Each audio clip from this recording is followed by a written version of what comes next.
All right. Glad to have everybody. This is the Afterhours Sesh with DeCosmic and Goose, MotherGoose. We're both in here, so this is going to essentially be kind of like a chill, kind of talk between us and y'all. If y'all have any questions, you can always, post up and ask, and we'll kind of go over it. So first, I actually kind of do want to go over my trading day today, what I did, why I did it, if it was dumb of me or not. Who knows? We only know what the future will hold whenever it happens. So, essentially, I bought in GNUS. That was my first play this morning, and I bought in way too damn early. In my GNUS breakdown video, I even state that I wanted to get in GNUS at 550, and it came down here to hit that mark, close to that mark in the pre-market, and then that spike is kind of what scared me with the news of them kind of calling out shorts. So I actually ended up getting that 330 execution up here.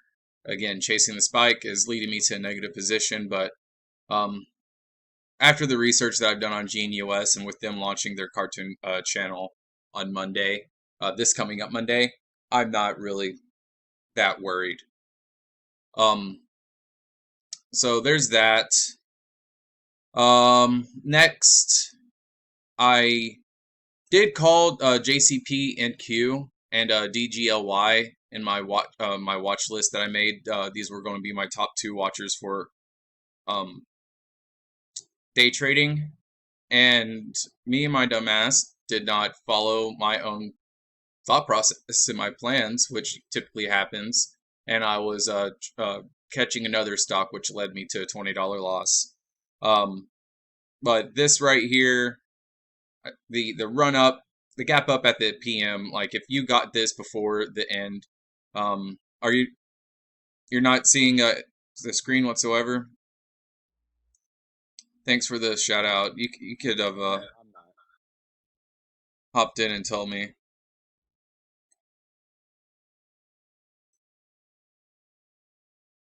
Is that better, fam? Yep, that's it. All right, my bad, guys. Sorry. And let me sit there and talk around. Shit, wasting these good people's time. It's all good. So like I said, with GNUS, I'll just kind of go show you what I was pointing out on the chart. Drop down here. I was waiting for my 550 entry. Whenever it bounced off that news of them calling out short sellers trying to manipulate the stock, I got scared that it was going to keep running, and I wanted to get in a position, stay in this mid 50s, low 6s position. So I chased the spike and haven't had a positive position the whole time. Not really worried about that. JCP and Q, that gap up and going into the close on Friday. Come on now, load up.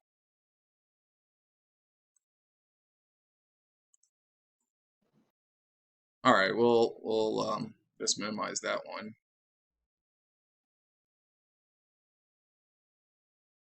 All right, so the JCP and Q, that gap up going into Friday. If you got in on that and got in right here at the dip, I say it all the time. Don't chase a spike, catch it on the dip. But I always end up chasing the spike because FOMO still hits hard. And you just rode it over the weekend. You were in for a nice, beautiful gap up and run all day. So congrats to everybody who was actually in there. Next was DGLY, one that I kind of was thinking about playing. I saw the morning spike, and it was kind of moving positively before 4 a.m. Or 7 a.m. I apologize, and I almost got in at this consolidation range, but then they rescinded an offering. They are quick to pull back their offering, and I was like, okay, that's shady. It sounds like they might try to get it for a better price, which is exactly what they did. And then right after that, they posted big contract wins with police departments, and they are doing a new service where it's like a monthly subscription service for police monitoring tools. So that just ran today. So those are the two plays that I called that I was going to use for day trading, but my dumb butt didn't actually follow my plan. So that's lesson learned. If I actually say I'm going to look at something, actually look at something and try to play it versus, get scared out with the pre-market action. And that's what I end up doing some of the times, is just taking the pre-market action. No audio for Jay. Anybody else go ahead and type in the stream thread? Okay, Salky can hear. I can hear you perfectly, man. Jay, try to disconnect and hop back in.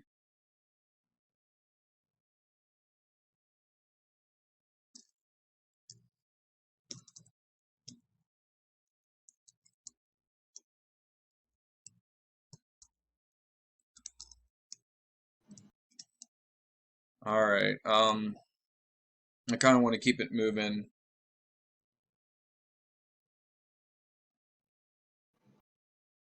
But yeah, if y'all can just help him out in this little thread, that would be awesome. And also if you have any questions, just like post something like this. Type question here, just so I can see that you had a question. It's easier to see it.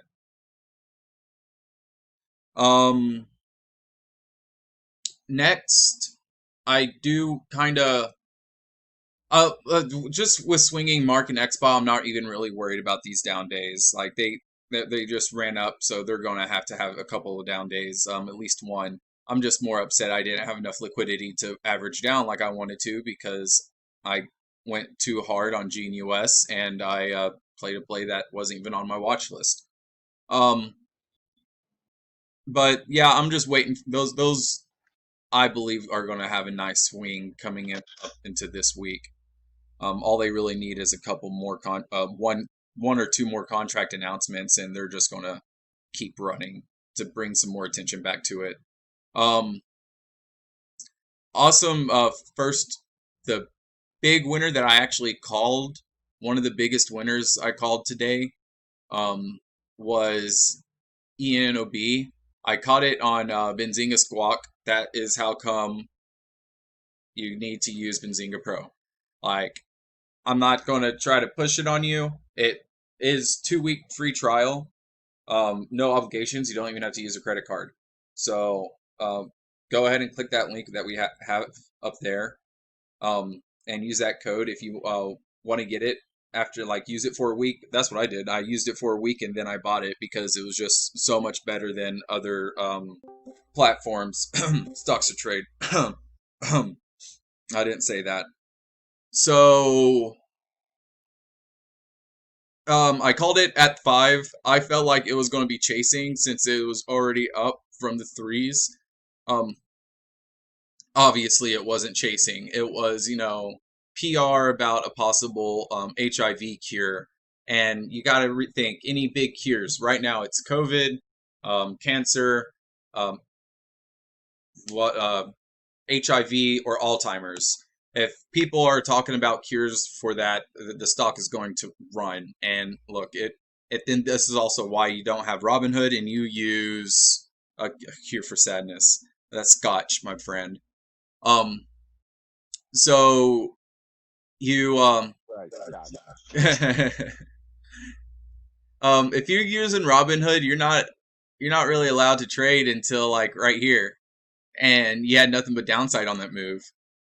And I know some people may be living on the West Coast, so 7 a.m. may be hard, but I'm in Central Time, so waking up 5:30 just to catch some news and possible run in the pre-market, shit, that's awesome. I mean, hell, Goose even gets up earlier than that to have to catch the pre 7 o'clock spikes, which I need to get trade zero so I can get 4 a.m. to 7 a.m. trading. But they even run most of the stocks that I've seen to have a nice spike in the 4 o'clock and just fade off until this open, and they don't respike for the rest of the day. Just kind of like this, but just shift it over. So that was awesome. A nice, almost 400%. Yeah, almost 400% jump right there. And, about 15, 20, 30 minutes. So if you got in at 5, you could have been out in 15, 20 minutes and just been done for the rest of the day. One stock that I do have a interest in is NKLA. Now I'm going to shout out first off 2 people. Star-Lord for saying, "Hey, give this a look."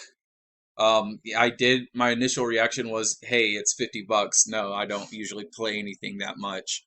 But then I started looking more into it, and the second person I want to shout out to is Salkadin. He's actually new to day trading, and this is one of his first in. He wasn't even day trading this. This was an investment, and he actually caught it. Caught VTIQ. I don't have it up here, but he caught VTIQ before they merged with NKLA, and he's writing his shares from 21, 23-ish. So, like, he's in the money. I haven't nailed that good of a play in my trading so far. That's fucking awesome. So great job. Um, and good job for anybody else who's in it. And the reason why I didn't think it would run like this is because I haven't looked at large cap stocks. Whenever you were having me look at it earlier today, it was right about here. It kind of was fading off. It was spiking on hype of them having their video conference with shareholders. I believe that sometime this week, and it's a rival to Tesla. So it's a stock that I'm not sure how it'll move because I'm not familiar with investor conference in Germany. Thank you, Salkadin, my bad. On the 10th. So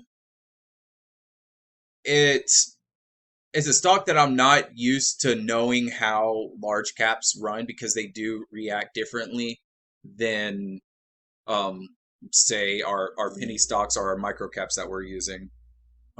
But that's essentially what but I am going to make a case study, an actual case study on this, and I'll have it out at around midnight tonight. So be looking out for that.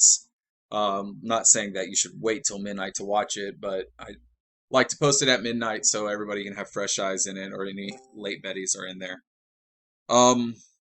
But yeah, that's essentially all that I have right now. Alone King, he's not in here anymore. He was, but he wanted me to do a level 2 video, and I kind of did a little bit of going over level 2 in this stream earlier.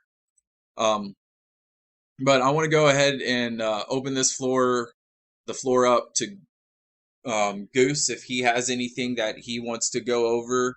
I'm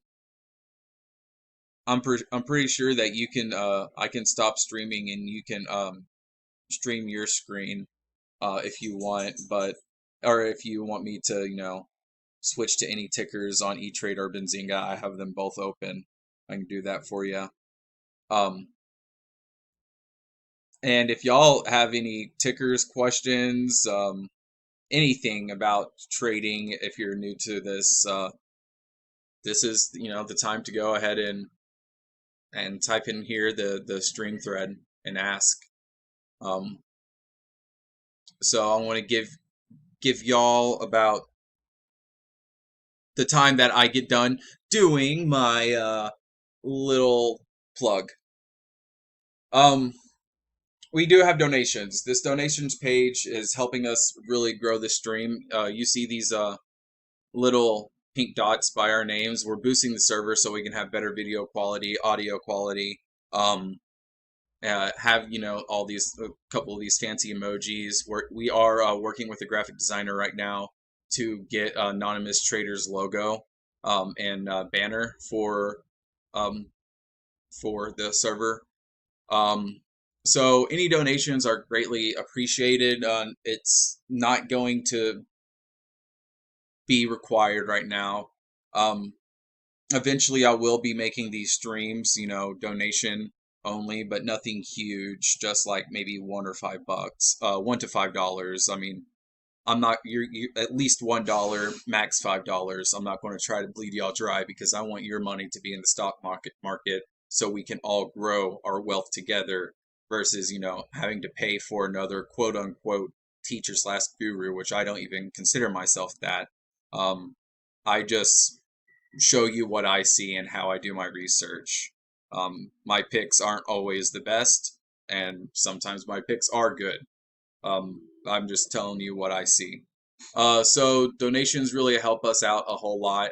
You can either donate to me, Spaz, or Goose, and we all keep this kind of pulled up, and we only use money from the donations to go back into the community. So the donations are what's allowing us to do some of these giveaways, what's allowing us to actually make the server a little bit better. And on the talks of the giveaways, watch this video right here. I'm gonna put that in the stream thread.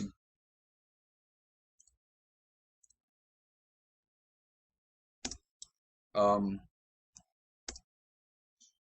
so this just has goes over a few of the giveaways that we're running right now.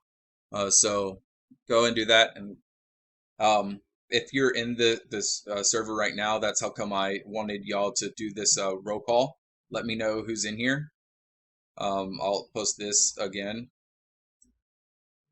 because I want everybody who is already in this contest, has done the submissions, or even if you haven't done it yet, you're going to get an extra number, an extra entry to each one of the giveaways. So you're essentially just doing nothing but helping yourself out if you're just in here and you just follow the rules and like this post right here. So with that being said, I haven't seen really any questions. Y'all really have no questions for me, or y'all want to hear Goose speak? I'll let Goose talk. Goose. Uh, did you get mine? Did you get mine what? Um. Okay. What is this? The patterns I'm starting to notice on all these rumors almost going to be a trend past the market spike. I'm not sure if any of you have taken any stats on the win ratio. Um. Yes and no. Um. My spreadsheet isn't ran exactly to keep those stats. I just kind of keep it trending in my head, and I focus on like straight up pattern. So if it is a pattern off a rumor, I do post that in my spreadsheet, which I can show y'all. Like it's nothing super fancy. It's just me tracking my trades and stuff. But I know there's a site called Spread. What is it? TradeView. Oh, Trader View. Yeah, Got it. TradeView. You can upload like 500 trades, and it tracks your stats a little bit better. All right, Google, if you can load up for me, that would be fucking fantastic. In relation to what Starlord actually said, that is not true. as far as like the pre-market, you're talking about pre-market spikers always running higher in the market? No. In fact, I'm holding bags because of that. So I'll show you examples. Can you are you able to show your screen?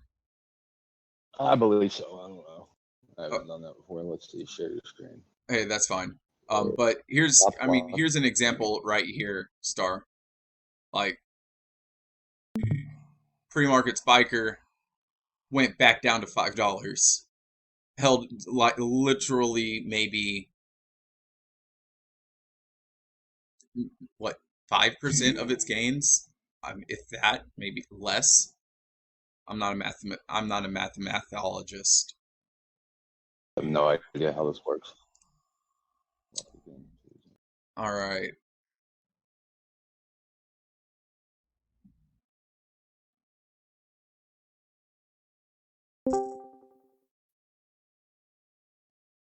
All right. I see it. I, I don't know. You can see my screen? Yeah, I can see your screen. Everybody, I'm going to Okay. stop screening my screen. Hop, or I'm going to keep mine live. You can just hop over to Goose's while he is showing you things. Well, in relation to what you just said, I'm going to bring up IMMP because that was a play for me actually 2 weeks ago, I guess. I believe. Yeah. Yeah. 2 weeks ago. So 2 Mondays ago, let me get it to a actually minute chart. I'm terrible at finding dates, but oh, you know what? You're not going to even be able to see it on here. Let me bring it up. Cosmic, do I have to switch my screen to Benzinga Pro, or Um, can I just? you can either if you hop over to mine, um, you can either just go to this little green screen button and hit screen to change windows, I got you. and you can literally just choose what window that you want. So if I only want to show Benzinga Pro, I can do that, hit go live. Even though right now I'm viewing your stream, y'all should only be seeing Benzinga Pro. Yeah, I got you. I got you. Okay. Sorry about the little kinks, guys. This is, our only our second live stream, so we're only going to get better from now on. But I I'm going to kind of post my change my screen over to my stock tracker if y'all just want to look at it, but I'm not really going to talk any more and let Goose kind of have the floor here. So now it's Benzinga Pro, right? Yeah, that's what you see. Yeah. All right. Well, I'm going to talk about Nikola first. Actually, I was going to talk about IMMP. Since I have this news feed brought up with CNHI, so this news popped at 1:30 a.m. this morning, and this is what Nikola was running off of, because they have an investment of 250 million coming from this company. The reason I would like to bring it up is because if you're just looking at the news feed and you hover over CNHI, you see, $8 ticker CNHI. Okay, cool. You're adding CNHI to your watch list, but you're not reading the news article. The news article is clearly in favor of Nikola. Now, CNHI went up like 12% today too. They had a really good day as well. But the fact that you see they announced the following updates on 250 million investment to the Nikola Corporation. $250 million is a lot of money. That's going to make any stock move. The Department of Defense just gave Novavax only $60 million in funding for a coronavirus vaccine. It just gives you an idea of what $250 million means. So that's just kind of something that you could need to pick up on. I actually did not alert that, Cosmic. I thought I did because I knew I read the article this morning, but I didn't post it to breaking news or even to Tim alerts. But I did know about the article this morning, and I don't know why I didn't post that article. So I apologize about that. Slacking. Well, I did get up a little late, so Aaron is allowed to hit me with the herring. That's our rule of thumb. It's just y'all. We don't got our fans But yeah, donating this enough is to wake you up in time. Is that what it is? that's right. That's right.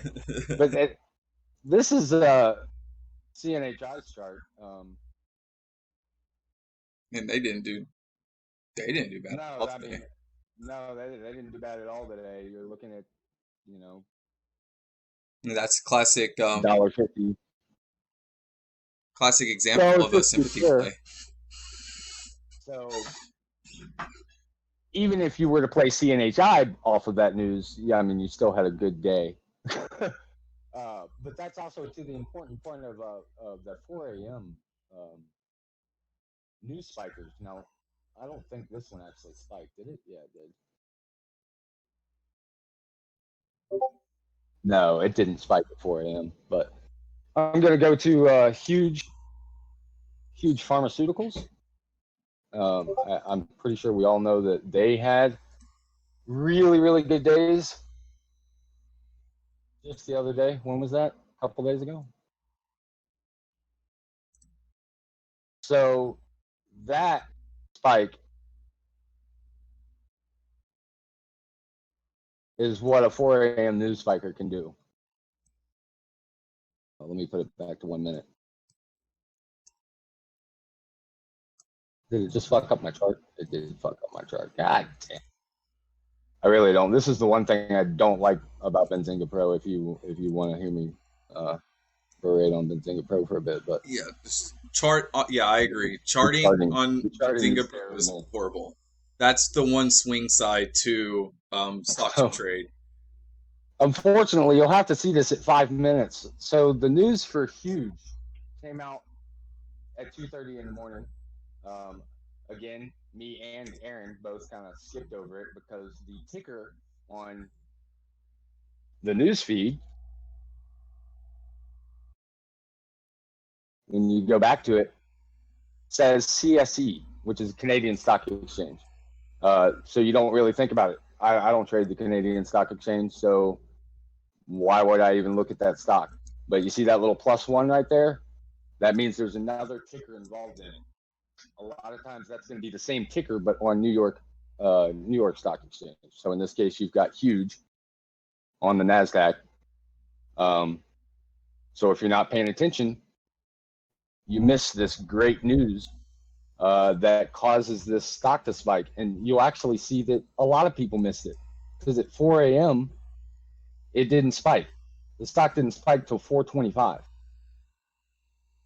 So you had plenty of time to make an entry on this at $3.13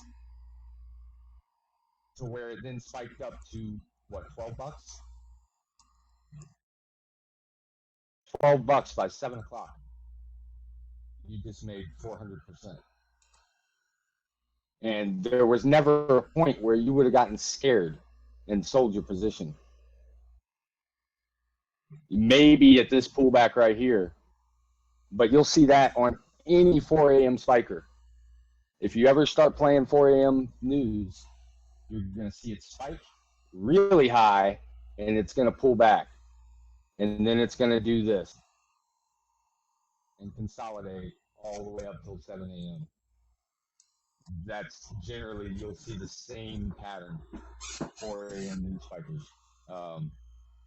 And in what you were talking about, Star-Lord, I will bring up IMMP because I was all excited about IMMP. And let's see if this is what's the date there? June 1st? No, that's not far enough back.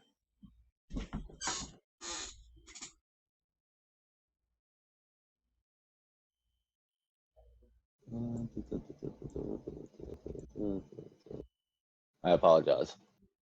Like I said, the charting is not really what you want. So yeah, that's it right there. That's the spike. I don't know why I just missed that. It's pretty much in plain view. So IMMP had, of course, I fuck up my chart. Okay, I'll just go back to where I was. IMMP had 2 FDA approvals or whatever. Two. I think it was just 2 pharmaceutical news. It wasn't FDA approvals.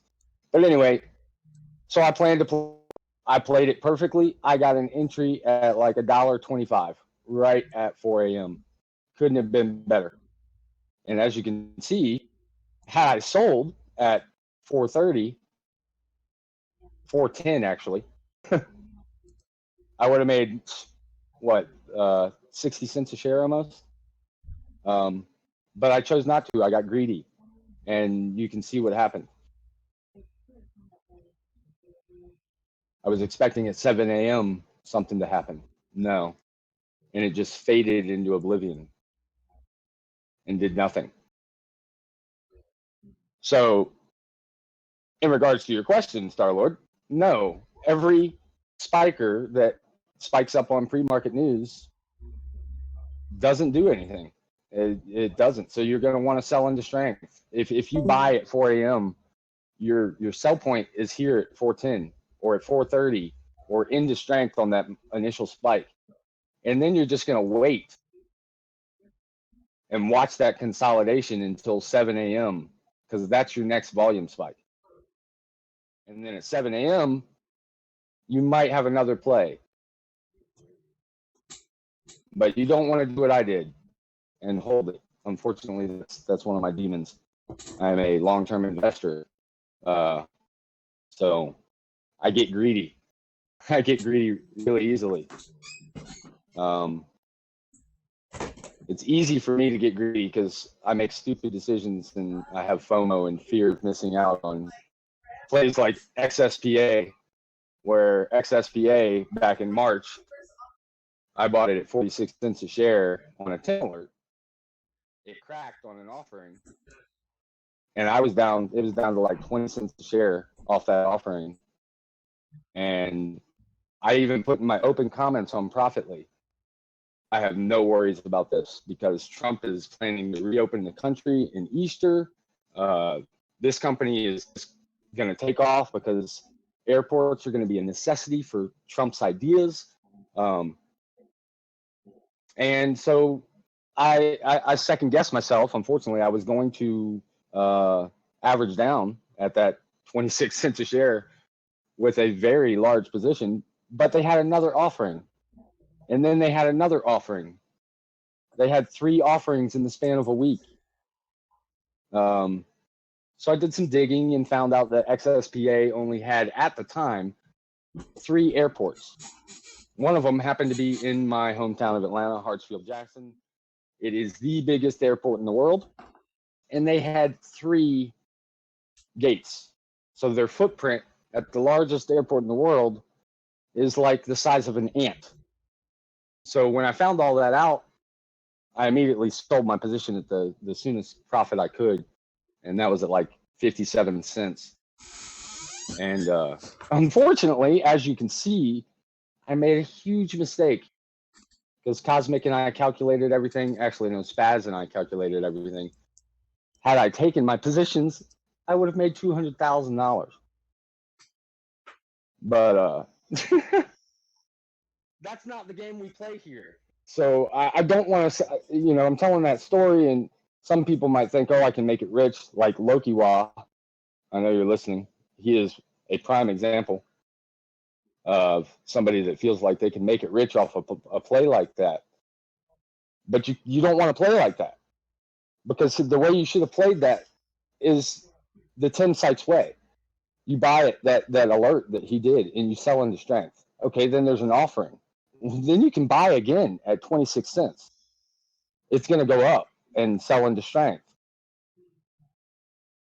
It's going to dip again, buy again. Play the price action, play whatever. Luckin Coffee is the same thing. I'm a long-term investor. I had $42 a share entry on that. Now I averaged down. I came out with a profit.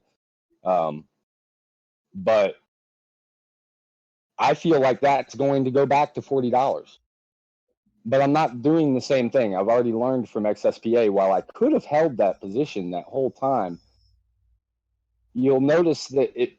Now I definitely couldn't have made those type of gains, but if you read my little goosism or whatever at all, and if you read my Talk to Me Goose on holding a bag, if you can't make more profit in the amount of time that you're holding a bag, then you shouldn't be a day trader.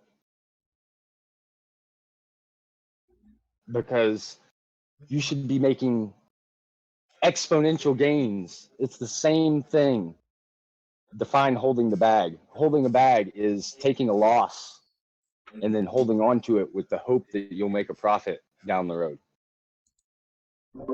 If I can interject here, that is, if I wasn't putting my mindset into being a swing trader and actually trying to force myself to look at my losses and not panic sell and freak out, because that's my biggest weakness is I'll panic sell and then my stock will fly if I just stuck to my plan. If so, a good example of bag holding is, say that GNUS, the cartoon channel, just flops and it goes all the way back down to 3. All the way back down to 40 cents. And I'm still holding and I'm still just trying to average down in hopes I can catch the next spike. That is holding the bag.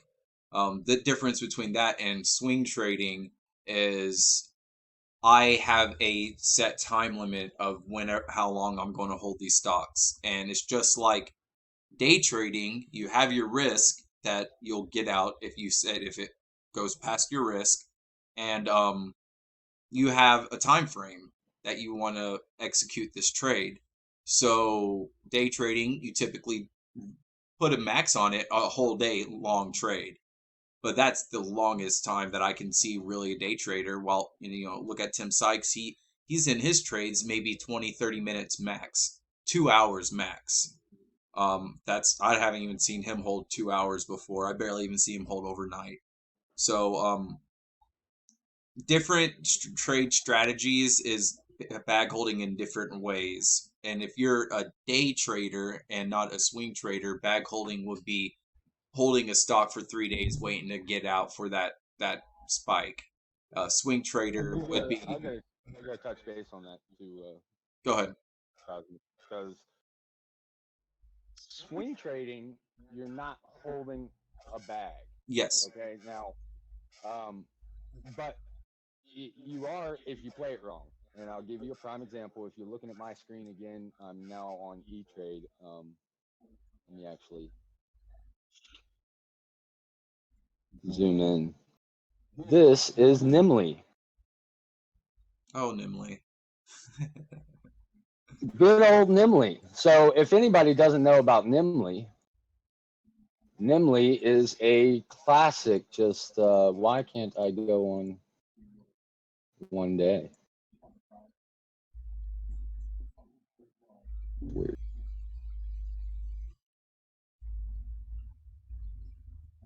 Where is my 1 day chart? There we go. I don't know why. Why is it gone? Oh, well, whatever. All right. Well, anyway, we'll go back to just the 3-month chart. That brings up the daily. So if you look up Nimley, Nimley is a stock that was, $40, whatever. I don't know what this crap is. I have no idea what this means. If anybody knows what this means, please let me know. Obviously, they had an IPO at some point in there, but anyway.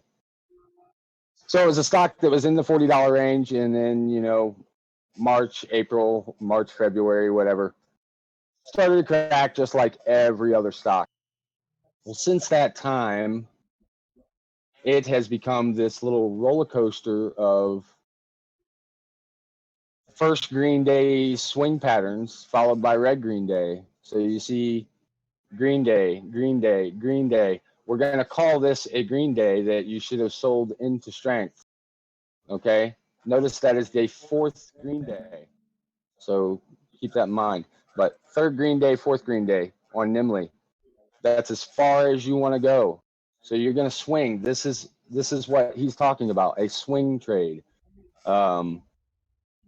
Notice it's red all the way down. I don't count these. I mean, you could play these first green days where it's one green day. But generally speaking, you're going to watch the second green day. If it goes red, you're selling that entry. So if you buy in on the first green day of that swing, that's what you're wanting to do. You want to buy in when it's a first green day. If it goes red the next day at all, you sell. And I mean at all. Because that's what Nimley does. Nimley only spikes. Once it goes red, it stays red. Once it goes green, it stays green. With the exception of that fourth green day. And sometimes it's the third green day. But the fourth green day will be green, and then it just drops off the face of the planet. I could zoom in on that chart, but it's just going to fuck things up. So just take my word for it. As soon as it got up to here, it just dropped off the face of the planet and turned into a red day, obviously. So it dropped pretty hard, cracked pretty hard. But then you see red, red, red, red, red, green day, green day. You could have played that, but then again, as soon as it went red on that third day, you would want to be selling that position. But I probably would have just sold into strength. Those spikes are huge on those two green days, though. I would have probably just sold into strength there. But red, red, red. You got a green day, single green day. So if you played that first green day, it went red the next day. You immediately sell. You're not taking a loss. Red, red, red, red. Green day, same thing. Red the next day. Immediately selling, not taking a loss. Green day, green day, green day, all the way up to 15 from what, 32 cents? That's more than a supernova.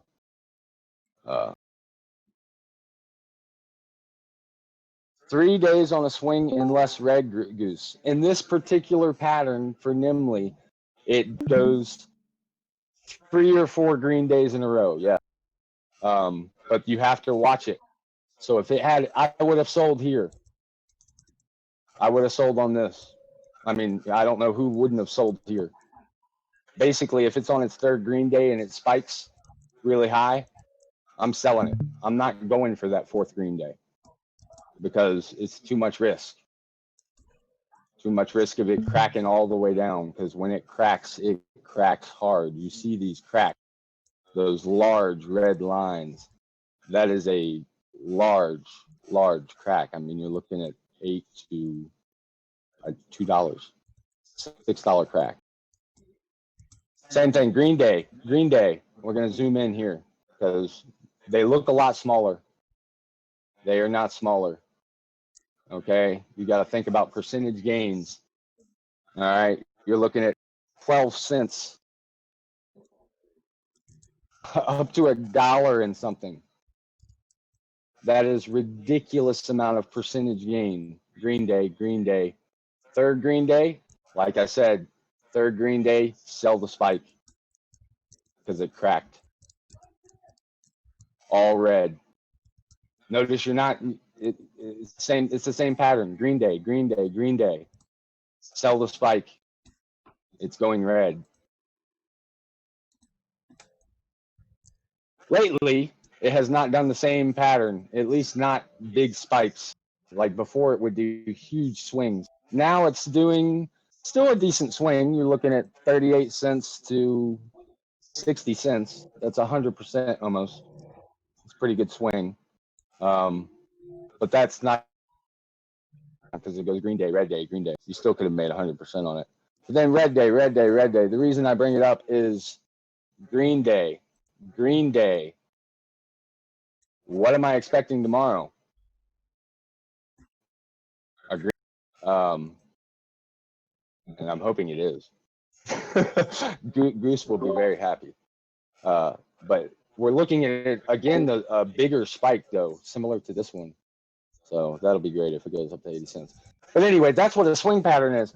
The reason I bring it up is what he was talking about as far as a bag holding and swing pattern. You could still be holding a bag on a swing, because I bought in here at 87 cents, somewhere around here on this day. I knew the pattern. I violated my own setup and bought in on the third green day, which then went red right after I bought it. So I held that. That is holding a bag. Even though I know that that's going to swing, that's holding a bag. So that would be the difference. If you buy in high and you lose, even if you're going to swing that like Mark or XSPA or whatever, you're holding a bag. Because if I had sold my 87-cent position here, right, or we'll even say I sold it at the end of the day, what is that, 60 cents? All right, I took a 20-cent loss on that. I averaged down my position in the 30s on this first green day, basically at the end of the first green day. But I averaged down my position in the 30s. All right, had I sold that position, I would have taken a 20-cent loss. But then I am making more profit on this position from the 30s to the 80s. That's the thing. That's the thing I'm trying to get away from. If I don't hold that bag, I'm making more money later on down the road. I'm coming out with a profit because I averaged down, and so my average was now at like 50 cents. So my average was here. So I came out with a profit, a very nice profit. But just imagine if I took the 20-cent loss here and took a 30-cent to 80-cent profit there. So that's kind of in relation to what Studley was saying, people holding bags. You can swing trade all you want. That is a good way to make money. But holding bags on a loss is not. I'm going to, let's see how quickly I can do this. I got to go to Profitly real quick. So if none of y'all are familiar with the other guru at Profitly, the other guru is Superman. Superman is a swing trader.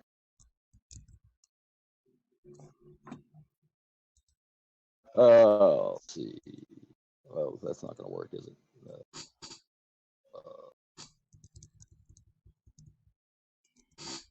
Oh, Guru, Superman.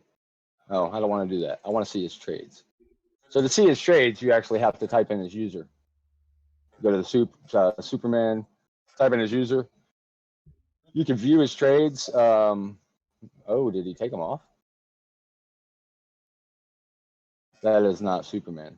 Hold on, let me find Superman, because you really want to view his trades if you plan on swing trading. Oh man. Yeah, that's it. Super trades. That is Superman. So he puts very good entry and exit comments. So he'll tell you about it. He'll tell you his area. He'll tell you his stop loss. He usually uses EMA. You don't see him using EMA 4 here, but personal stop loss, EMA 4. What he's doing with EMA 4, basically. But I highlight, go through his trades. Look at his trades. They are all super high profit trades. I don't know the gain percentage. I haven't looked at that. They're all swing trades pretty much. He actually says if it's a chart trade. That's kind of what I do in my watch list. That's where I got that from. Um, chart trade would mean you're playing the price action. Swing trade, you're playing the swing. But I highly recommend looking at his trades, then going, especially if you want to do swing trading. And you want to do swing trading if you don't have time to look at the market. If you want to just buy in, set a stop loss, you're going to set a trailing stop loss when you do a swing trade. At least that's the way he does it. So a trailing stop loss goes up with the moving average, assuming the price is going up. And then if the price goes down, you're selling, but you're still selling for a profit. So you're basically not having to watch the market. Your stop loss can suffer an offering. If an offering and there's a large crack, your stop loss can get blown through and it won't fill. So you have to be very careful with the stop loss. But yeah, highly recommend Superman. Look at his trades, then go look at the charts and see if you can find his entry point. Because he tells you exactly his entry point. He doesn't tell you the date. You might be able to click on the trade. I've never tried. I know I can click on my trades. Yeah. Entry, date, exit, date. Look at his trades and see what he's talking about as far as EMA 4 and using RSI. I can briefly explain it, but I did not pay for his program, so I don't know exactly. You're just going to take this with a grain of salt.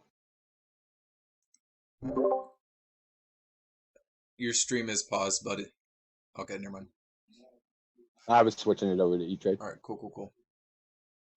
But yeah, on that note, that's something that for myself, like I've been looking into Superman, but I'm still not super familiar with RSI and EMA 4. And as a swing trader, I've been noticing those are something that I need to really pay attention to. Is a little bit, it's another analysis than what I'm used to in day trading, which is only having VWAP up.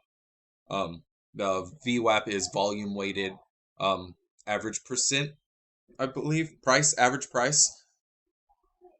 Yeah, volume weighted average price. Yeah. So I just if I'm day trading and I usually set my risk level at VWAP. But as swing trading, I'm having to adjust and set it, closer toward EMA 4 and RSI. So it is a learning process for different things, and it's honestly awesome to see, and it teaches you a little patience. So Salkadin actually did ask what are our big three biggest tips for new traders.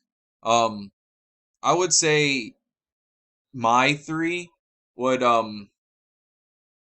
be tip number one, start small and cut your losses quickly. Oh, was asking Goose. Cool, asshole. Start. um, so start your cutting your losses quickly, and then work your way up on cutting your losses smartly. And a good way to do that is to turn off your realized and unrealized profit and loss, just so you can focus on the chart and what it's playing. Tip number two is research. Do your research in whatever stock you're trading. I've only gotten losses on stocks that I'm just trying to chase a spike or a hot tip or anything. LK is a great example. Goose alerted me. He's like, "Hey, this looks like could be a good swing," and I was thinking, okay, I'm just now starting to get in swinging. Let me get in at 260. It dropped. I was down 200 something dollars, and I panicked out. So that's yeah, and exactly. It's what you will lose. You will lose more than you win, but My winning percentage is actually a little bit over 50%, closer to 60%. So I pick my play smartly and I cut my losses quickly. And number three is take profits while you're ahead. If you want to let shares ride out and say that you're in a swing that takes your position up 200%. Well, sell your entry. At least sell your entry, so all you're riding on is free shares. Um, don't take the whole thing off if you feel like it's going to go up. That's the gamble that you're going to take, and then set your loss back at your entry point. Say, okay, well, I'm going to set it, or I mean, if you want to make sure you keep profits, set it at whatever resistance that it's set recently. So those are my three biggest tips. Goose. I'm sorry, I'm lost. Uh, Biggest tips for beginning traders? Yeah, for three biggest tips for new traders. Brand new? Um, yeah, yeah. Say that you were talking to Never me. traded before? Say that. Never before traded before? I would say the biggest tip for me uh, would be not to go into the idea that paper trading is a good idea. That is the biggest tip that I could tell you. So many people start with paper trading, and Gratani did 9 months, blah, blah, blah, blah, of studying. That's different. Back testing, I've done. I can even tell you how many hours of back testing I've done on strategies. That's not the same thing. Paper trading is going into the day and making trades through the day with fake money. And the reason I say that's a bad idea there's a few reasons. Generally speaking, you're not going to be making trades at the same position size that you will be making when you start using real money. Even if you do use the same position size, which would be a good idea, there is zero emotional swing involved in that. You literally can sit on a stock all day and hope that it goes up to $20. Um, so many people I hear you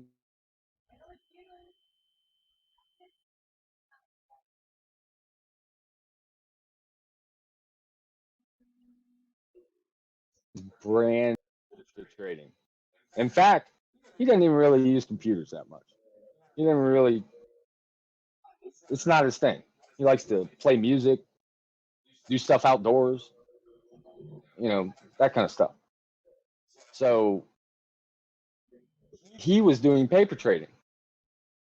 And I convinced him that that's not a good idea. The best idea is to take 1% position sizes on your account. So, and you'd think, okay, well, where's the emotional involvement if I'm only taking like a $10 position size on any single trade? You would be surprised. As a brand new trader, you have never traded before at all whatsoever.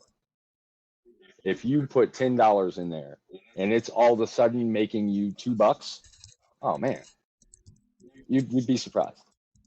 There's a big emotional swing in your head. It doesn't matter the monetary value. What matters is that there is a monetary value. So just keep that in mind. That'd be my biggest point as far as so many people, and don't overtrade. Even when you're doing 1% of, that's one thing that you could do. I mean, but if you're doing 1%, that's fine. But when you get to where you're actually trading, you get confident. You start building up your position size. Don't overtrade. And don't over position size. I am a bad example. I take way too large positions. Way too large positions. I also have the ability to average down those positions. But I still take 2 large positions. All right. Generally speaking, general rule of thumb, and this is way too high for a brand new person, but general speaking, rule of thumb, 10% of your account is your position size, and 2% of your capital, your total capital, is your risk. So if you do the math on that, that actually is a very large risk.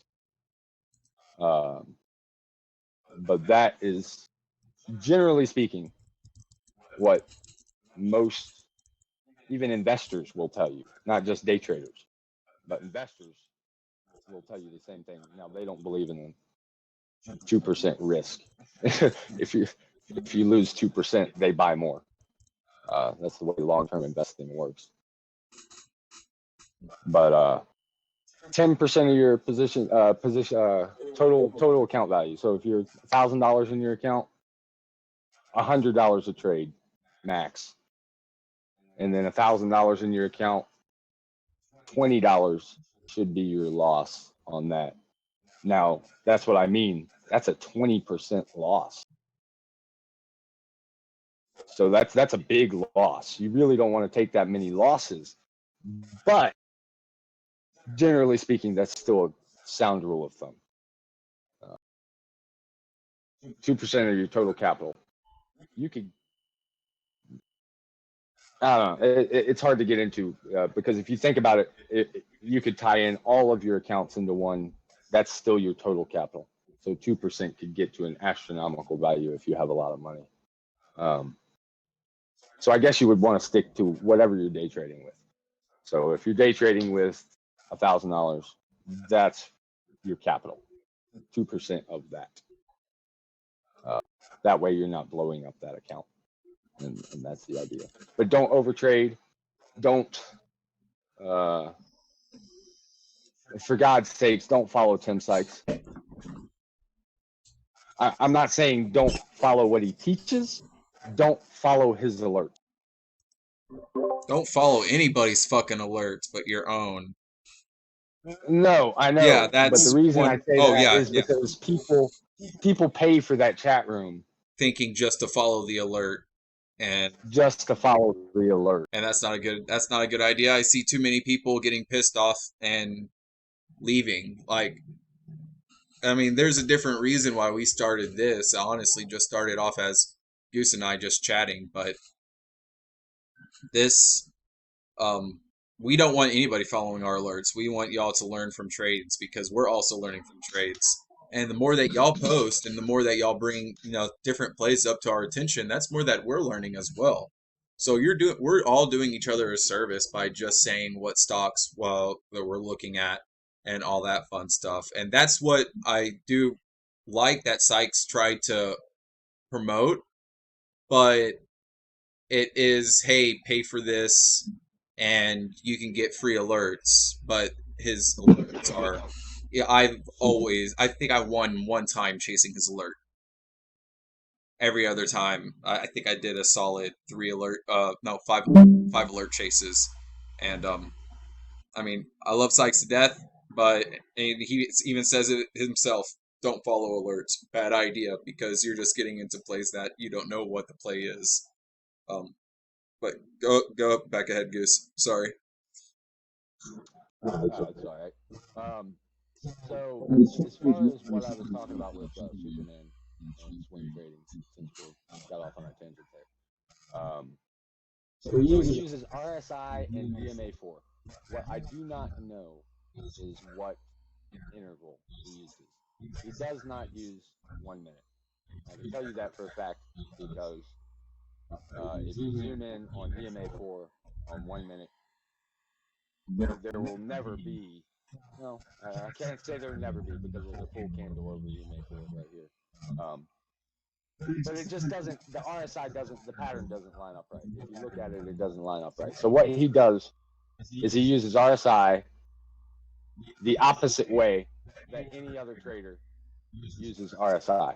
So RSI signifies when a stock is overbought or overextended. If RSI, this gray area right here, is over 70, it's overbought. If it's under 30, it's undersold or oversold, or well, yeah, oversold.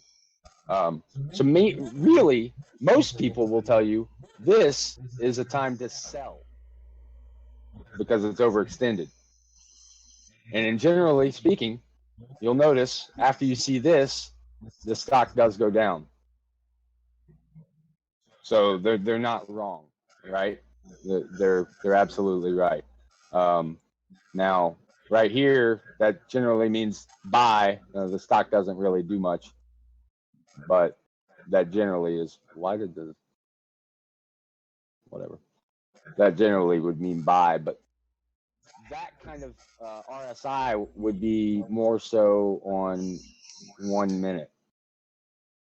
1 minute, if it's way up here, it is overbought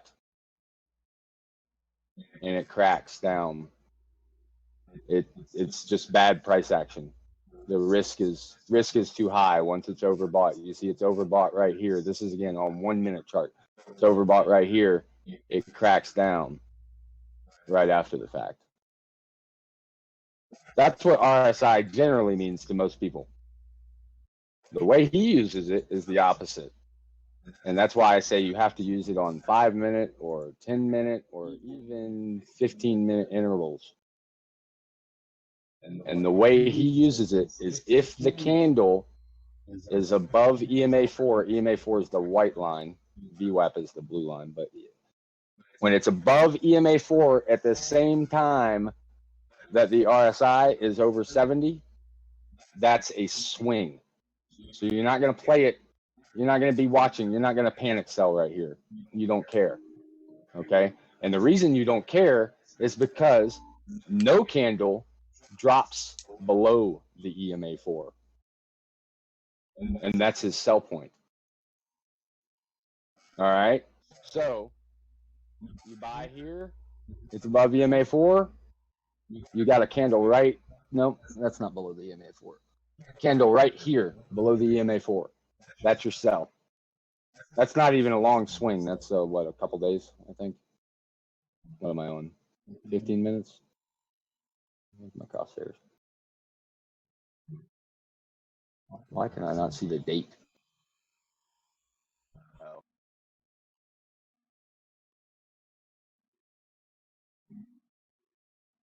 Oh, my resolution is fucked up. That's why. All right. So anyway, yeah, that was a couple days. We were back there, but he actually did his trades up here. Apologies. But his original trade was not, I don't know. I couldn't follow it. So his original buy-in point was here. So it's above the EMA4. It's with the RSI. But if you follow it down, he would have sold right here. So it doesn't look like that's a very good swing to me. But he made a lot of money. He played it all the way to this spike, all the way up here, and he sold it here. So that's what, so there must be some sort of different criteria that I don't know about.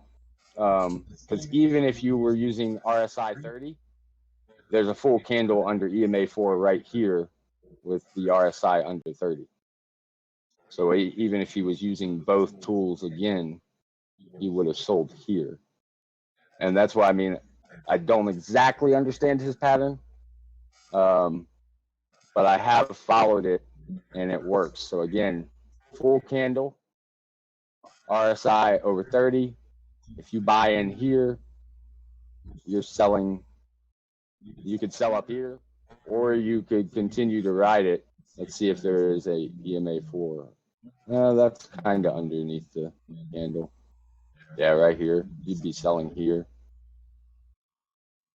So I don't know exactly how his sell point works. I know it works off of EMA4. It's a better swing way up here. You buy here. You could sell here. You could buy again here. I would even say you could use it as chart trading, the EMA4 and RSI. Because you could buy here, sell here, buy here. sell up here. Due diligence on Gamble, it's a gambling company. Due diligence on it. Oh, you're asking what DD means. It means due diligence. So that's what he uses. I do have RSI 4 or EMA 4 on all my charts. I find it very more useful than anything else. Even on the 1 minute, I find it very useful. EMA 4, VWAP, that's EMA. Yeah, EMA 50. Moving average 50 and moving average 200. Those are all the indicators I like to use. There's a bunch of different links. I'll actually post one that Humbled Trader does, and there's one other guy, I forgot his name, that actually talks about these exact indicators that I'm talking about and how best to use them. They also talk about MACD, which I don't use, but that's another indicator that you could use. Anyway, I've rambled on enough, but I just wanted to touch base on swing trading. And somebody, if you're really interested in swing trading, not necessarily that you would need to pay for his profit lock system. That's like $2,000 or whatever a year. But just look at his trades, learn them. It's the same thing that you should be doing with Tim's alerts. You don't play the alert, you look at it. You watch his entry, you look at the chart, you figure out his way of thinking. But the reason you don't play Tim's alerts is because Tim is in the stock for a 10-cent gain. That's all he wants. I mean, if his alert, for one thing, if his alert says, oh, I'm only looking for 5% to 10% here, okay, well, then you should stay the fuck away, because he already made 5% right after he alerted it, just from other people buying it. I don't want to call Tim a pump, because he plays good, he teaches good, everything he teaches solid. But what he does is, that's how he trades. Okay, if you want to think that Tim is a great trader, think that Tim Gertani is a great trader. Tim Gertani made $250,000 today. Tim Sykes may have used to been a great trader, but now all he does is play the pump. And I'm not saying he's pumping the stock. I'm saying he is buying, alerting, and then his stock goes up automatically because everybody else just bought it. And then when he sells, it's the same thing. Everybody else sells, and you're left fucking holding your dick because you had no idea. You had no idea on the game plan or anything, and that's why you don't follow his alert. If it's a stock you had a set criteria for already, then you could follow his alert. You could be like, oh, great, this is awesome. I'm going to get even more volume on what I thought I was going to play already. But if you didn't have a setup for it, don't play that stock.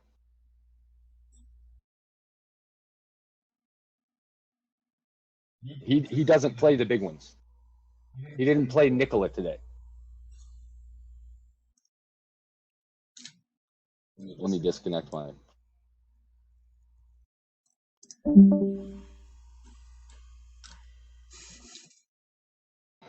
Oh, that sounded good to you? But yeah, Tim doesn't play the big plays. At least not for the whole meat of the move. You know, I mean, he stays away from stuff like Nikola and LTRPB, if y'all remember that. LTRPB is TripAdvisor. And it went from fucking $20 to $130 in one day for no reason at all whatsoever.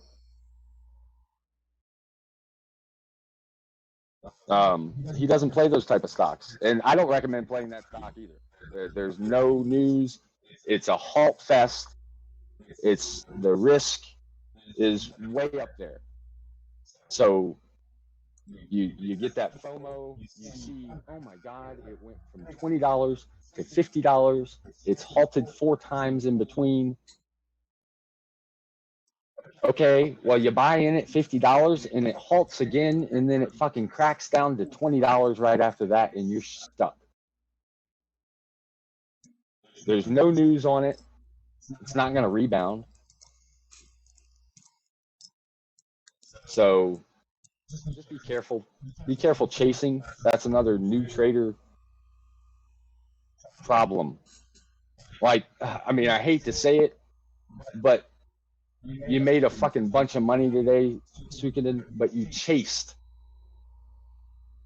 and you didn't sell into strength. So, are you talking about his yeah, so Nicola. he didn't chase it.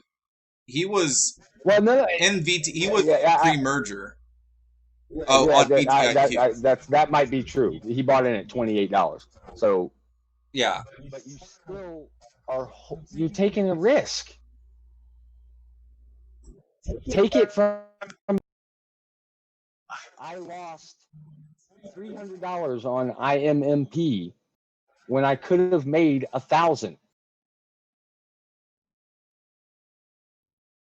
All I had to do was sell it into strength. I could have made $1,000 in 10 minutes. And instead, I held the bag for 2 weeks and still lost $200.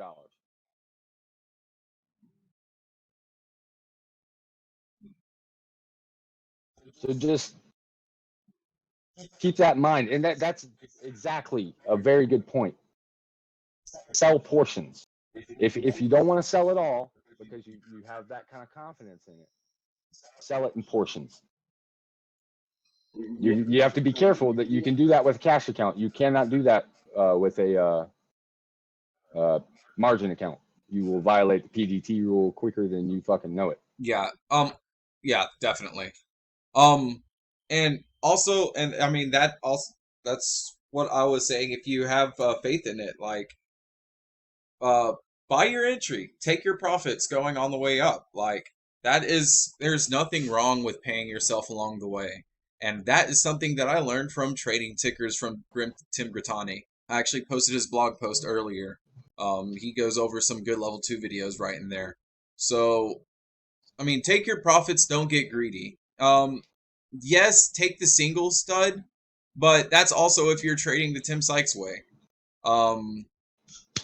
Like me taking a single would be taking a $100 gain on Mark whenever I'm looking at a different. I'm setting a different price target on it. Also a big thing is planning on selling on or before the 11th. Buy the hype, sell the news. That is another rule to take to heart. I can probably, now that this stock is already this high, like 2 days, 3 days before the conference, yeah, it's going to keep riding some momentum. But I plan on not being in that position before until like after the I'll sell out my position, and then after the conference, I'll think about a re-entry. If the news is good, I'll find a nice consolidation point. But I don't want to hold through news because that's just burned me so much. Mark actually did that to me, and Goose. I was like, I was saying all day, hey, this stock is going to drop. Sell before the conference, the earnings call. Get in after the earnings call. Well, during the earnings call, this shit spiked from 320 to 375, and it was technically a breakout if it could have kept going, but it failed its spike, and then it just crashed all the way down to the high twos after that. So you don't want to hold through news. You always want to sell the news and then buy the momentum after the news. If it's dipped because of maybe some bad call. But overall, the company is still doing good. That might be a good point for a reentry in my eyes. But I also want to give the any bad news at least a day or so to let it settle in. And then if they start hyping the news back up, then I'll try to get in after that's settled down a bit. Because then people will be trying to get back in the ticker because it just, spiked. It's a recent spiker. Um, so that's essentially, my 2 cents in on buying the hype and selling the news. It's a rule that is always going to work. That's my first week. I actually made a $200 win. Um, on I believe it was DGLY, buying the bounce off of their conference call. Um, Fiasco, or was it no, CYDY actually spiked after their first conference call, but so it was DECN, and Yeah, DECN. it was DECN, Yeah. and they tanked, and their stock was running almost 50-60 cents a share. Conference call was crap. Um, and within 15 minutes, the stock went from that 50 cents a share all the way down to 20, and it bounced off 20 up to about mid to low 30s. And that's what Tim Sykes is talking about, his panic dip buys. That's his favorite pattern. And that is a 50% gainer, but I got that 23-cent average and I sold at 28 cents. So I still made, what was that, 30%? So I took the meat of that move, and that's what you have to be patient with those plays and not chase. Buy the hype and sell the news. So if you what they did it was they announced their conference. They're like, we're having a conference call in 2 days. Well, then the stock just started going crazy. People started buying up the stock, thinking that the news is going to be great. Well, that's a great time to swing. That's the time that you say, okay, they're announcing probable PR. This stock already has eyes. Do your due diligence. See if there's people already watching the stock. Is there's volume going into it, and ride that into the news, but don't sell right before the news because after typically it craps during the conference call or whatever. But that's typically. Sometimes, I mean, like I said, I haven't done anything on these larger tickers before, and Goose will be more knowledgeable about that. But from what I saw in Tesla before they started, taking off, was the same run up. They were a low $20 company, and then they started running up, and went from 30 to 100 within a couple of days. So this could be another competitor. And that is some reason for me to go ahead and be confident in taking some profits and holding at least the free shares that I get from my profit taking through the conference call, if that makes any sense. So that's my little soapbox about buying hype, selling the news. Buying hype and selling news. I forgot what I was talking about before that. I'm sorry, my bad, fam. It wasn't important. Well, we were talking about what trader's mistake. I don't remember what I was on though. But what Studley just said is stick to your plan. Whatever your plan is, stick to your plan, and don't let somebody else sway you. I will use Mark, unfortunately, Cosmic as a prime example. Yeah, we both use it for each other. I had a plan. My plan, as soon as I found out that it was quarter 4 earnings and not quarter 1 earnings, I knew that the earnings was going to be crap. So my plan was to sell before the earnings, my position, which I did. Then buy after the earnings. It didn't crack quite as much as I thought it would off the earnings, but it did crack a little bit. And then I knew the conference call was actually going to be good to start. And it was. So had I played my play, which would be to buy off of the earnings crack and then sell during the conference call, I would have been very happy. Now, unfortunately, this is not Cosmic's fault, but I was at work, and work, unfortunately, causes a lot of my trading FOMO, so to speak. Trading FOMO and trading regret. So I didn't play it because they pushed back the earnings call. So I was totally, well, not the earnings call, the conference call. They pushed everything back 30 minutes, which caused me to have to make the decision, can I stay late at work and piss off my wife who's waiting for me at home, or just go home and forget about it. So I chose to just go home and forget about it. And so while I'm driving down the road, everybody else is listening to the conference call, and I hear all these great things. All these great things. I'm not listening to the conference call. I should not have taken a position.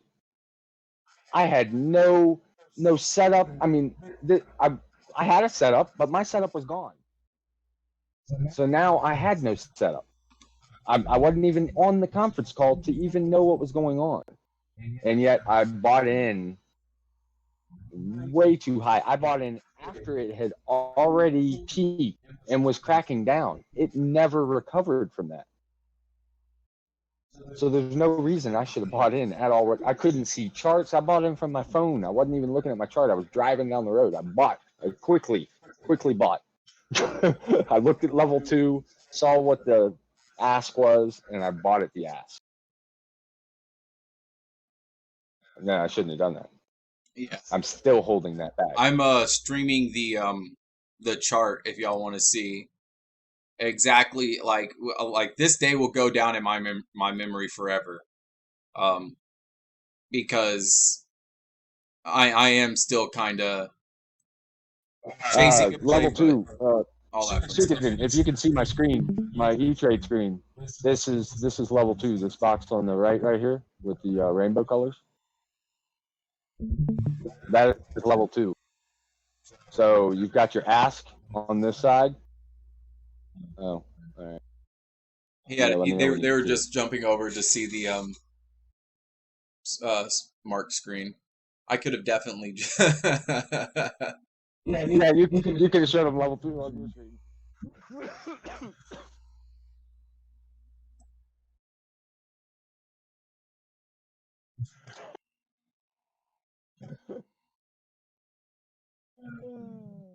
Oh, that's funny. So while his screen is loading, well, I don't even want to go without him, but you're holding up to everything. Okay, bet. Are you can see Cosmics? You looking at Cosmics? Yeah, there. Okay, okay. Everybody, go ahead and jump over to my live. Sorry, this is a little disorganized. We'll be organized again in the future. But this is Mark, what he was talking about. The date, the reason why you buy, hype, sell the news. Everybody knew this conference call was coming out. Everybody's been wanting to hear news on their thermal cameras, and if you haven't already watched my Mark case study, I don't want to get into Mark, but I was alerting fucking Mark way back here, back in early May, saying that this is going to be a great play to run, and it just continues to be. And that's Rod and Champion had you beat. That's Rod and Champion were talking about it in 30 cents. Oh yeah, he did. He was talking about it, but that was before I would get on the chat early morning. That's when I made 20K, by the way. Yeah, if y'all don't know who Rod 87 is, he made 20K on this swing. Fucking guy. Lucky. Oh, anyways, not lucky, just better trader than I am. This is the conference call. The whole day it was just tanking. We get a whole lot of short interest in here, and then you get this big panic sell, and it kind of bounces back. And I already had my wins beforehand. I mean, I was just watching the price action go down all day, so I wasn't even in a position. I think I sold into one of these spikes over here and caught that dip. I already was up $250 playing Mark these past 3 days, and then right here is whenever the conference call started releasing some good news, and I was like, oh crap, it broke 350 resistance, this major overhead resistance. This shit's about to run into the fours. But right after it spiked, they started releasing the bad quarters, the bad earnings, saying that they're down almost 100% from last year. And that's whenever you just have this complete obliteration of everybody who's long, everybody who chased that and gave that momentum, which I was included. And then I ended up selling like around here for like 250 loss, and I kind of played it on and off, keep taking losses because I don't keep. I kept saying, let's take this and hold it. Hey, now But zoom in right there on that day right there, right where your cursor was. what day was that? Not the first. It's the day after the conference call. So I wanna take a chance real quick and show you when you should average down. So yeah, go to the conference call. Is that the conference Yeah, call? this is the conference call. That massive spike right All there. right. So I bought at 346, right? All right. And this is my example of why you have to have liquidity to average down. All right. So I bought 346 on the way down. Now, like I said, I didn't have a chart I could look at. I had no idea. I shouldn't have bought. Because obviously, why would you buy on that kind of crack? It's just cracking down. But I didn't know that. So anyway, I bought at 346. So had I tried to play the bottom, now I wouldn't have tried to play the bottom in this case, but you could average down at the very bottom, which is what, 230? Yeah, 230, not 29. 230. Okay, and if you average down with the same size position, I'm not talking about share size, I'm talking about monetary size. So if you used $1,000 at 346, $1,000 at 230 is worth a lot more shares. Okay, so it's going to average down your position significantly. And then if you sold just off of the bounce, where did that bounce to? Just off the crack of the earnings. Right here. In the after hours. Yep, right there. That's 270. 270. So 230 to 270, 40 cents. You probably wouldn't have made it up that day. You would have made it up right However, here. You would have made it up right here. If you bought in at that crack or even missed it and bought in at the crack during pre-market, same spot, 230, 220 area, and same spot right after the morning panic, 230, 220 area. And then it went all the way up to $3. You not only would you have covered your losses, you would have made like you would have made a lot. I'm not going to do the math, but you would have made a lot. $1,000 at 346, $1,000 at 230, sell at 3. You do the math. You're making 70 cents a share on $1,000, and you're losing 46 cents a share on $1,000. The difference is how many shares you have. So that's the only time you should average down. Because after that, I missed those 2 average downs. I did not average down then. I should have. Unfortunately, after hours is a no-no for me. I can't. I'm with my kids. And then the next day, I happened to be at work, busy, just completely took the day off. There's so many days but if you notice, average down. yeah, I know. If you notice, after that point, there are so many days with Mark where I could have averaged down here in pre-market. I could have made the money back. Then we had here. If I averaged down here and sold up here, holy shit. But no, it's not the $3 there, right? What's it to? 2? Wait, yeah, it is. Yeah, It that's went up to that was 325. yeah, that was a 350. That was whenever I got in right around here, seeing that it was testing a breakout. And you can this to me, like after you see a chart so many times, it's it's a cup and handle. You see it. It goes down, comes back up. It retests its pre-market highs, and then it will dip back down a little bit lower. Keep seeing if it actually is a true breakout, and then just takes off.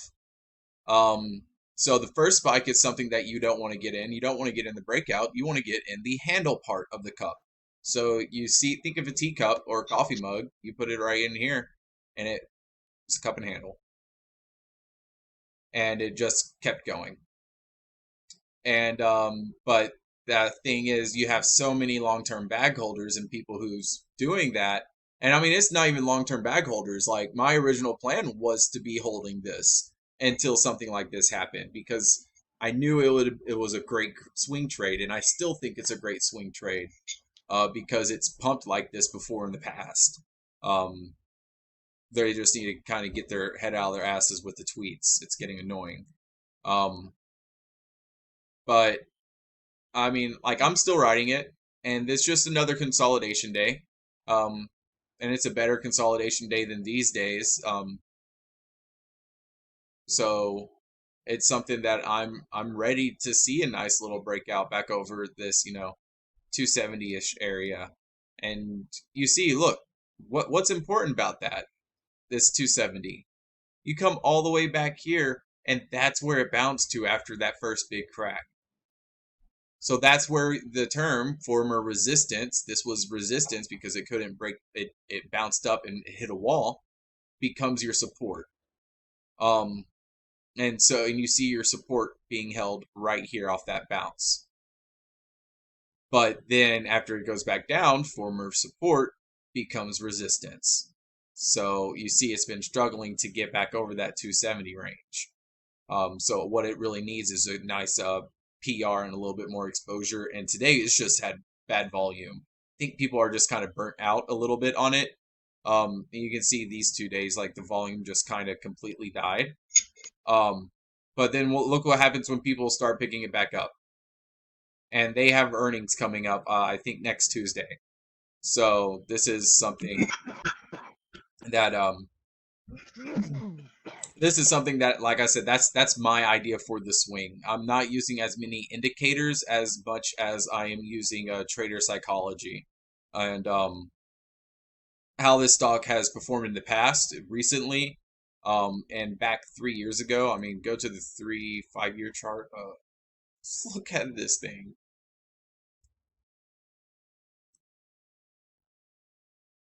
And this is what got me interested because even Tim Sykes says focus on former supernovas because they tend to go supernova again. Mark hasn't gone supernova yet. It's on its run up. Like, look how much consolidation from the lines that we've just drawn today it has kept going. And they know how to pump their company, but this one was a pump and dump off of it a while ago, off of a weed sympathy play. So enough about my soapbox about Mark because fucking Mark is dumb. Salkadin, I say it's dumb just because I'm salty on it, guys. Level two, You're salty. you watch the videos that I posted on that blog post with Tim Grattani and the trading tickers. I think that will save you a lot more time and headache than me trying to explain it. Unless Goose wants to take over. What? With level 2? Yeah. No. Watch the Tim Grattani level 2 videos. Yeah, it's 100%. I can't explain it better than he can. No, yeah, that's awesome. That's what you need to watch. But this is level 2. That you can show them what level 2 is. oh yeah, I mean you have your bids right here and your ask on this other side. The green is what the current price is, and then you see the red at the next lower prices. The numbers right here are how much orders. Yeah, you can switch all these up. The next orders are The number is what the market maker is showing that they have the size for. And this is the market maker. After hours, it's going to usually be EDGX or ARCA. But during normal hours, you have NASDAQ, NYSC. I think there's like what 10 different market makers that you can Probably about possibly, 10 different ones. yeah, that you can possibly see. But whenever you start seeing a whole lot of greens right here with big size and not a whole lot of ask, and you don't have a whole lot of ask bids stacked up, like for this an example, if this started to have more and more buys at 261, then they start stacking up and eating away these sellers. The next big wall you have right here is at 274, which is the reason why former support or former support becomes resistance or vice versa. Um, because if it was a level where you had a lot of people that bought in at a peak and they chased and they've been bag holding and they want to get out at that price, they have that limit already set for here. So you have two walls, one right here at 274 and one right here at 280. Um, and the same can go with the buy orders. But if you have down here at 240 is showing a little bit of strength to hold to support this stock because you have more strength at that level. Then again, this is just only showing one market maker because it's after hours. So that's essentially how you kind of use level two and watch You it. mentioned this time and sales right there. Oh yeah, You can't this view that one right now. you can't really view this, but this is a level one is what it's called, and what it will do, it'll say what was the last time it was bought and how much. If it is green, that means the buyer came up to meet the ask, which is pushing the stock up. If it is red, that means the seller came down to meet the bid and it's going to push the stock down. So if you start seeing a whole lot of greens light up, there's a lot of buying power going into the stock. Um, and you can that's a good way for you to see somebody take a big chunk out of a size. And also one thing that don't think I've actually really covered in any of my videos is this reserve right here. If I was eligible, I could hit this reserve. I could hit this reserve and hide my shares. So say that I wanted to actually double click here so it'll populate. Say that I wanted to sell my shares at mark, but I wanted to only say that I have 100 shares. So I don't get scared out of people trying to buy. Well, my ask will be here and it'll show up 100 shares. But if 300 people come up and meet the bid and you see that here and my ask is still there, you're going to have to question, is he hiding the actual amount of shares that he has? So that's where this comes into play. If you see a low bid, say that this 800, and you have these people come up to meet the ask, they just want to get in, and the 800 is still there, but then this other 500 comes in and it knocks it out. You can see that he actually had closer to a 30,000 share or 3,000 share position. So that's why it's good to kind of utilize both of those. It takes some practice to kind of get used to what you're seeing. But that's one thing about hiding orders. I don't like it because I mean it's market manipulation and it's you can if you it's the 10% of the traders that win that can that's one of the edges that they'll have holding over the 90% that lose because people who are just getting into starting to see level 2, they're just taking it at face value, but then they're like, man, there's only a 500 share order, but this price is still going still going not going away. Like what's going on?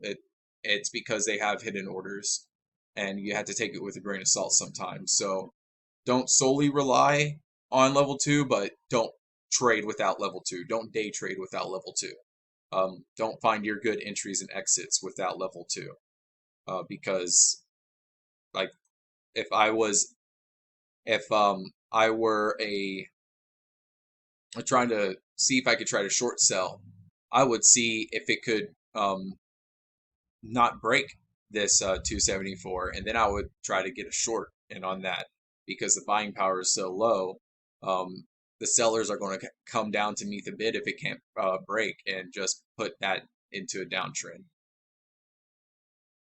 So that's essentially what I have on that.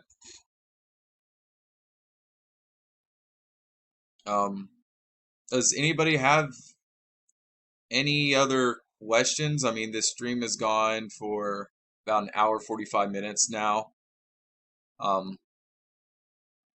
I'm thinking about going ahead and cutting it off, for me at least, unless anybody has questions. Goose, do you have anything else to add that you want to talk about or anything?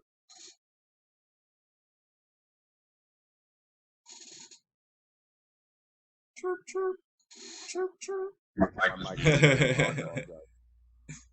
I said I was saying I have a lot of stuff I could talk about, but I could go rambling. We can put that on the list for criteria to tomorrow, so it gives y'all more of